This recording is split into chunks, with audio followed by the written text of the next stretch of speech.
Okay. Alpacas and llamas. What's alpacas and llamas? They're descendants from the camel, and they use them in Peru for packing and for fiber. Wow. In Kentucky, it's time for Lily to get her first taste of being a llama mama. I don't think I've ever seen a llama. I mean, maybe in the Bronx Zoo.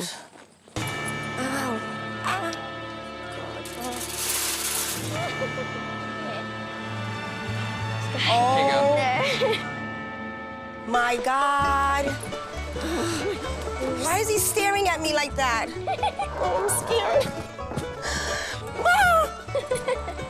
I was really scared. I thought they were gonna bite me. This is Moose. Moose. You see, he's a good boy. I feel excited about my new mom. I think it's gonna be really fun. Oh, my feet. This is crazy. Do you see my heels? Look at this. Damaged. In New York, as usual in the Nazario house, it's party time. And it's time for Fran to get down and dirty. What you want? Popcorn. Sit, this room, this room. You were gonna scoot over before. Scoot over again, here. Here. That way I won't feel so alone. Okay.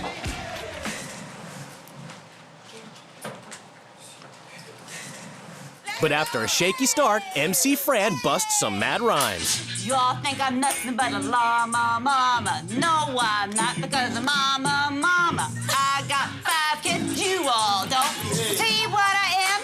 I'm more than you think.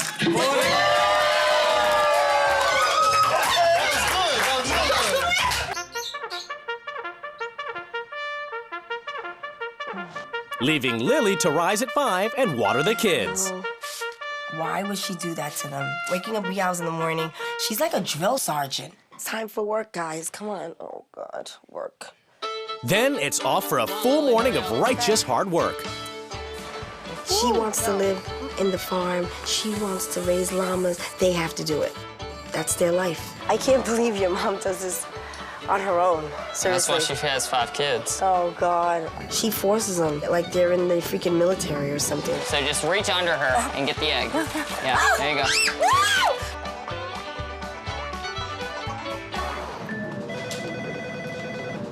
Back in New York, after a morning of work, it's lunchtime.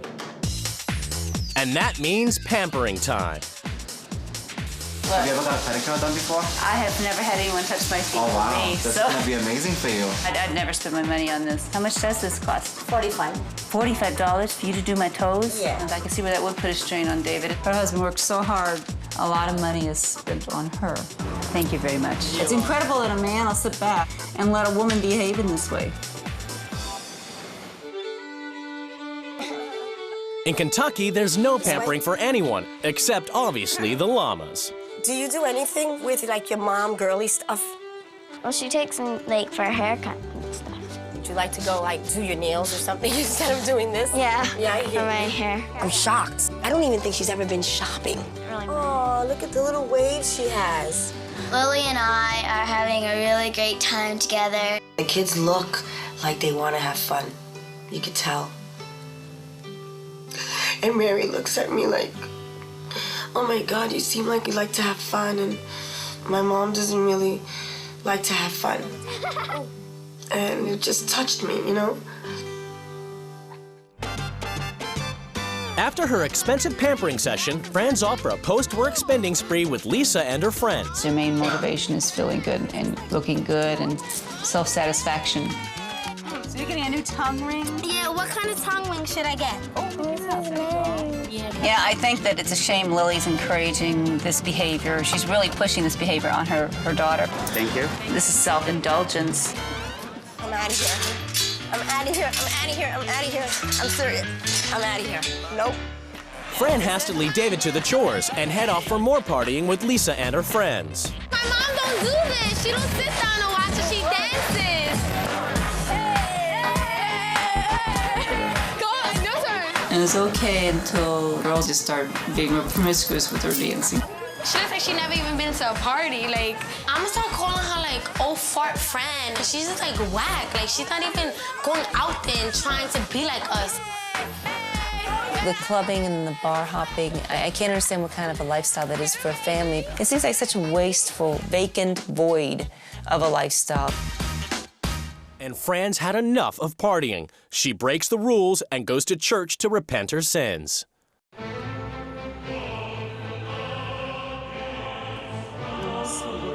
while Lily is paying for her sins on the farm with another day of toil, and she's close to breaking point.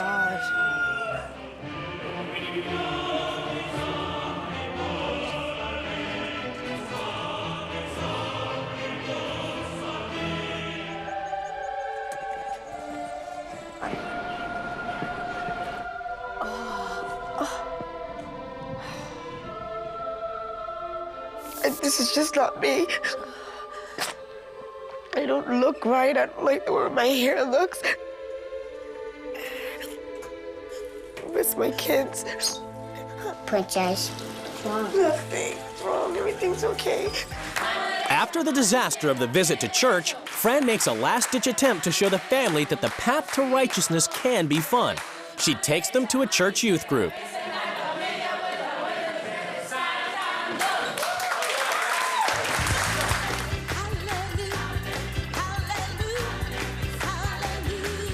It's a family group, which is awesome. This is Lily's atmosphere. This is definitely a great transition for Lily to some other activities besides hanging out and partying. They look like cool people, you know. I'm probably gonna stop by this Friday. It looks nice. It's finally the big night, and Lily is eager that the whole family has fun together at last. All right, everyone have a good time and let's party!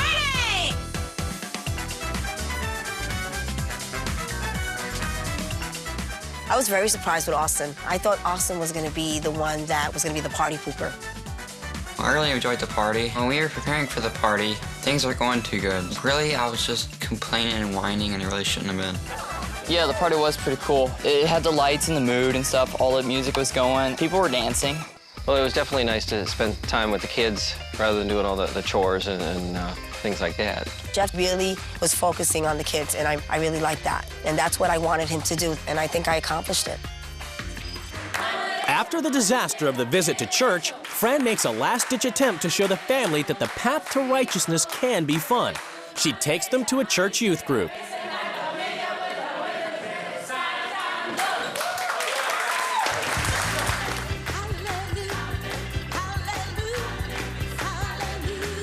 It's a family group, which is awesome. This is Lily's atmosphere. This is definitely a great transition for Lily to some other activities besides hanging out and partying. They look like cool people, you know. I'm probably gonna stop by this Friday. It looks nice.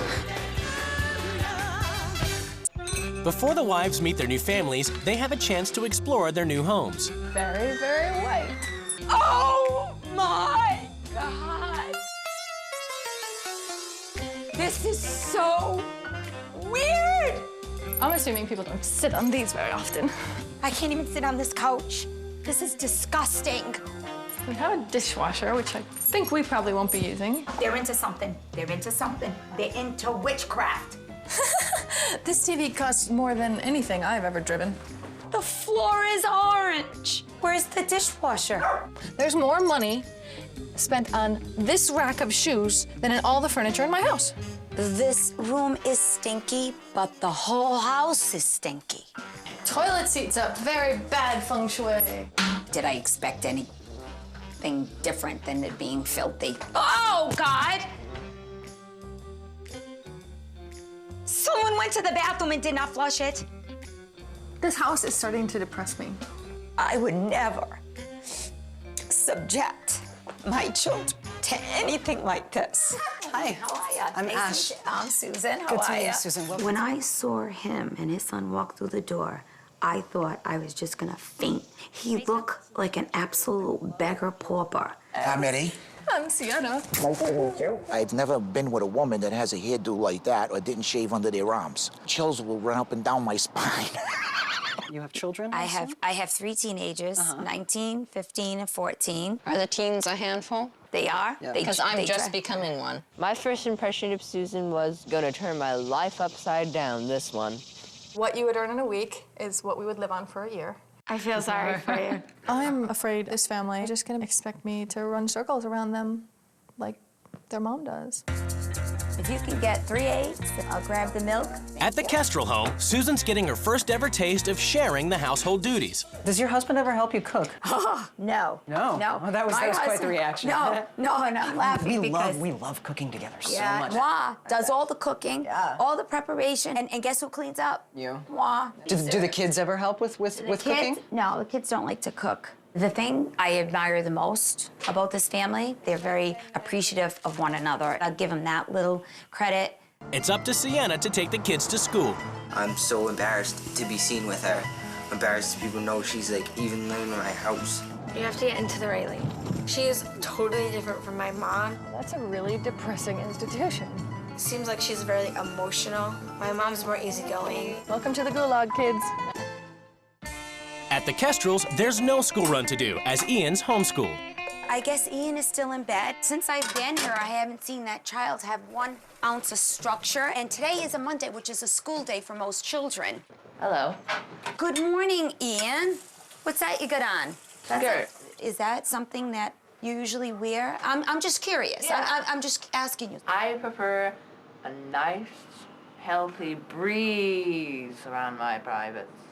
Okay. With no work or house chores to do, Susan now has to follow her bliss. Today especially was a very blissful day. Swing it like this. I think they need to be a lot more structured. I mean, they're doing all this crazy stuff in the yard today when their tub got mildew and disgust in it, and they're hula hooping. Susan is off with Ash to the local flea market to sell reclaimed junk.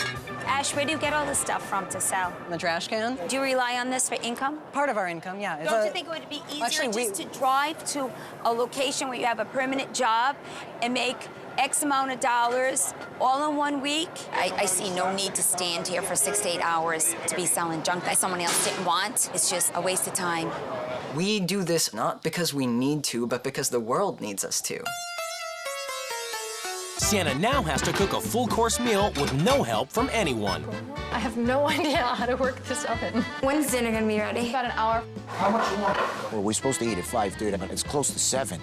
It's just taking an enormous amount of freaking time. I just realized that I didn't make the salad dressing. This girl doesn't know what the hell she's doing. I'm helpless in the kitchen. That's why I married my wife.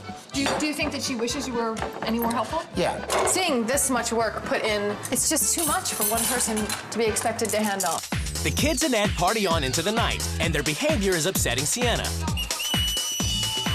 I don't know what the hell's going on up there. There's a lot of running around, there's a lot of hollering, there's a foghorn, there's whistles, there were people pounding on the doors up there. It's not an okay way for a family to behave. With Ash finally complying with the rules, he's agreed to actually put in a day's work. What can I do for you? That just like Forward or back? that way, just like that. You're doing great. He's very personable. Here's your secret. No problem. Yeah, you too. Had him do a refund. And that's something we don't generally have people do until they've been here at least a month or so. Thanks a lot. Cool. Yeah, have a nice day. Great first day with very little training. It's a good crew of people, good energy. It's not like really deeply gratifying, which is why I don't do this kind of work, because I like work that I can really personally connect with. And I can't personally connect with every movie on the shelf. So you're gonna wear your skirt to work, right? Sienna, Into the please. office? I think you should go upstairs and put a skirt on. After a good cry, Ed is feeling much more in touch with his feminine side. So as per Sienna's rules, he finally wears a skirt. Oh, with my legs. A bada bing, bada boom. Sienna! Look at that. That looks fabulous. Look, you like those legs? Even nicer than mine. I'm darker than you. He was wearing the skirt. He was ready to push his own boundaries.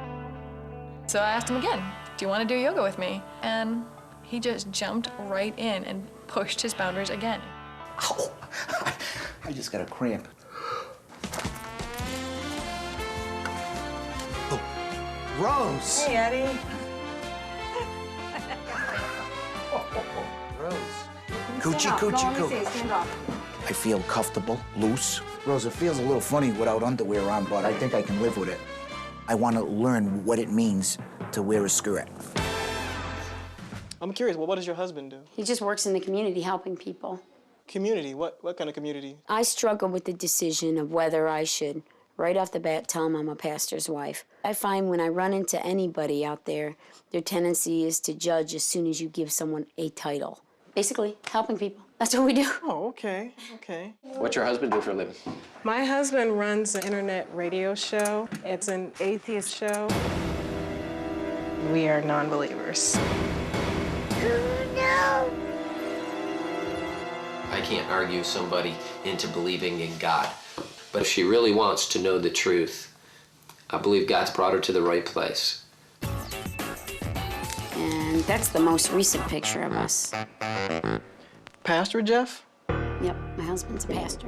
I asked you earlier about what does he do? No, you asked me what he does in the community. I told you what he did. Okay, I didn't say I didn't ask you a title though. Exactly. Ah. So. A true Christian would have just came right out and said.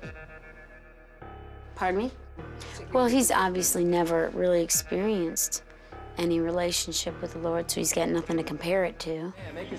It's the first time that Amber's been to church in 15 years. Although Amber's a very nice lady, I don't sense or see the joy in her life that I have. Amen. Amen. I didn't hear any voices from God or any angels. For the most part, I was kind of bored. Kelly's back from dropping the kids off at daycare, and while Reggie broadcasts his internet radio show, she has to settle down to raising a virtual computer game family for 4 hours. I'm not getting anything mentally out of this, spiritually out of this. I open the windows so that I could at least look outside. I'm terribly bored. Can you tell me how the world was created? After church, Amber now has to home tutor the kids using a Christian curriculum. In the Bible, you learn that the earth was created in 7 days. You know, they're only getting one point of view, so I think some free thought might be good. Sometimes I wonder, because it doesn't say that, like, God created, like, dinosaurs or something and stuff like that. You're a smart girl. If the kids do have a question, of course it would be answered by Jeff, and it's not really an objective view. The wives summon the families to the rules change ceremony. It's time for the wives to lay down the new rules which the families must obey. The principles in the Bible have changed every aspect of my life. So I need you to replace all the atheist paraphernalia. What? With these. Ah! No way! Jeff, I'm tired of the incessant preaching. I'll be interested in seeing you guys not talking about God all the time. Every time you're caught praying or doing some godly stuff, you will have to pay $1 into the box. And kids, the more times he gets caught, the more money we get to spend on you later. Though I'd like you to know Christ as your father, Reggie, your children need to know you as their father. Your workday begins at 9 a.m. and it ends at 5:30 p.m. I'm breaking out in a sweat. I'm going to bring in a non-Christian tutor so they can learn the facts, not faith. And the 2 younger ones, they're gonna go to daycare. Dorian, I think you have too many household responsibilities.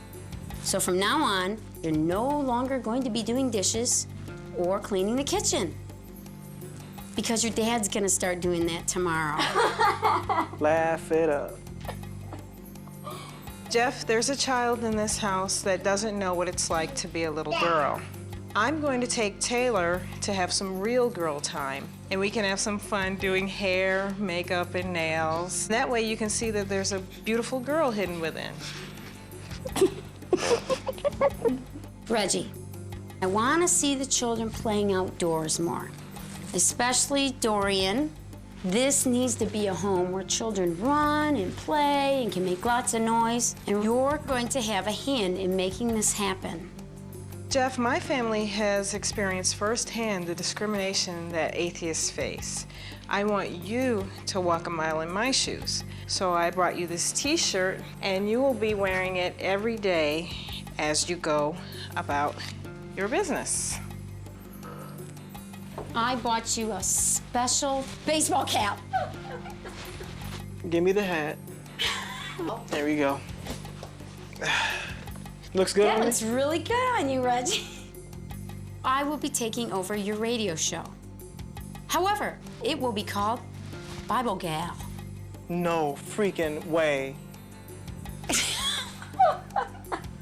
don't know if I can do that. The first thing I thought about when you said no God song, I remember the story of Daniel in the Bible. I think this story's worth $10. What do you Yeah, kids it could think? be. If you guys can keep him talking about God, we can get you up to like $400. So. Yeah, that was right. No matter what the rule is, I've got to make a stand for God. You can't take God out of me, you know. You just can't do it. It was hard because it felt like he was concerned a lot, worried a lot. Concerned a lot, worried about what? I don't understand what It just felt like you call me self-centered. I still do think that too much of the household revolves around you and your needs. You see this crap? No, it's okay. That's why I said the general environment was negative. That's the only problem I've ever had with you in my home, is that it seems like you're always looking for something negative. Everywhere you turn, you're looking for something wrong in my home. You kept voicing it. You know, you need this, you need that, I do this, we do things like this. That doesn't make any sense. That doesn't make any sense to me. You just kept going and going and going and going to the point where I broke down and cried because you would not stop doing that. And you're doing it again right here. You know, in my couple of weeks with Amber didn't present anything that your family's doing or anything that we did together that she implemented that I could see would benefit our family anymore. The only rules about the family life that I hope you could have taken away was, of course, Taylor, you know, giving her more time. And I do take that away. Yeah. I do take that. Yeah. In my experience of living your life, I saw you as paying the daycare to watch your kids while you were playing on the computer a lot. Yeah, sometimes I wasn't doing what I was supposed to be doing. So we put them in a toddler group where I went with them, and it's a group that meets together so that they can have interaction with other kids. And it's a wonderful opportunity for you to develop friendships as well with other people being part of a toddler group. And I really would like some outside interaction with other people, but it's just that some of the experiences we've had sometimes makes you go, well, I give up. It's unfortunate that today, because atheism has such a negative stigma attached to it, that when I actually do try to establish friendships with people, once they discover that I don't believe, they shy away. We're as repulsed of that kind of behavior as you are. But we believe that that's not what the Bible teaches. By default, I can't have anything to offer because I don't have the fruit of Christianity. By default. So no one's looking for anything that is good in us because we don't believe. You will meet people that will care for you for who you are. Like us. There's people like us out there who'll be your friends. Right. There are. So maybe Christians like you should join our side. Yeah. You know, and help fight the bigots. Well, we would be on your side in that If you heard me teach, subject. I am fighting for what you're saying. Yeah. My Bible says to love your neighbor as yourself.